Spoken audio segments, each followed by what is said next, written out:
సిక్కేలేని మొగుడు గారండోయ్ గుయ్ గుయ్ గుయ్ గుయ్ అంటూ మీదికి రాకండో వై గంపెడి పిల్లలతో ఇంటిని నింపావే సాపాదిండు సంసారాన్ని మేడెక్కించావే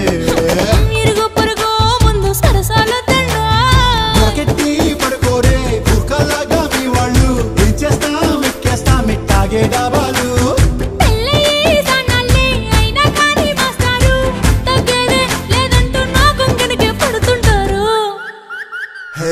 గోదారి గట్టు మీద రామసలకావే